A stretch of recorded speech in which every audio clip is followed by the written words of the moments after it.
আসসালামু আলাইকুম ফুটবল প্রেমী বন্ধুরা। আজকের ভিডিওতে আমরা আলোচনা করব বিশ্বকাপের শেষ ১৬র সবচেয়ে হাই ভোল্টেজ ম্যাচ পর্তুগাল বনাম স্পেন। ৯০ মিনিটের শ্বাসরুদ্ধকর লড়াই শেষে ১-০ গোলের জয়ে কোয়ার্টার ফাইনালে উঠে গেল স্পেন।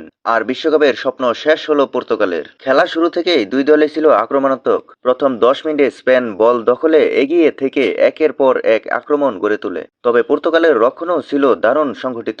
এরপর পর্তুগাল পাল্টা আক্রমণে উঠে এবং কয়েকটি ভালো সুযোগ তৈরি করলেও স্পেনের গোলরক্ষক ও ডিফেন্ডাররা তা সফলভাবে সামলে নেন। প্রথমার্ধে দুই দলই বেশ কয়েকটি বিপজ্জনক আক্রমণ চালায়। মাঝমাঠের লড়াই ছিল অসাধারণ, আর বলের দখল নিয়ে দুই দলই একে অপরকে চাপে রাখে। কিন্তু প্রথম ৪৫ মিনিট শেষে কোনো দলই গোলের দেখা পাননি। দ্বিতীয়ার্ধ শুরু হওয়ার পর ম্যাচের গতি আরও বেড়ে যায়। স্পেন আরও আক্রমণাত্মক ফুটবল খেলতে শুরু করে এবং পর্তুগালের রক্ষণভাগেরও ওপর আক্রমণ চাপ সৃষ্টি করতে থাকে। পর্তুগাল দ্রুত কাউন্টার অ্যাটাকে গোলের চেষ্টা করছিল, কিন্তু শেষ মুহূর্তে ফিনিশিংয়ের অভাবে সফল হতে পারেননি। অবশেষে ম্যাচের একমাত্র গোলটি আসে ৭০তম মিনিটে।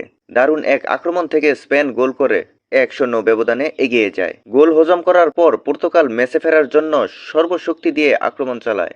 শেষ ১৫ থেকে ২০ মিনিটে তারা একের পর এক সুযোগ তৈরি করলেও স্পেনের শক্তিশালী রক্ষণভাগ কোনো সুযোগই কাজে লাগাতে দেয়নি। যোগ করা সময়েও পর্তুগাল সমতা সূচক গোলের জন্য মরিয়া চেষ্টা চালায়, কিন্তু স্পেনের ডিফেন্স ও গোলরক্ষকের দুর্দান্ত পারফরমেন্সের কারণে শেষ পর্যন্ত আর কোনো গোল হয়নি।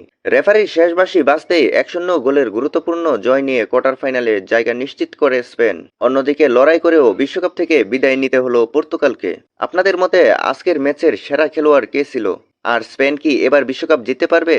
আপনার মতামত অবশ্যই কমেন্টে জানাবেন। ভিডিওটি ভালো লাগলে একটি লাইক দিন, বন্ধুদের সঙ্গে শেয়ার করুন এবং ফুটবলের সব আপডেট পেতে আমাদের চ্যানেলটি সাবস্ক্রাইব করতে ভুলবেন না।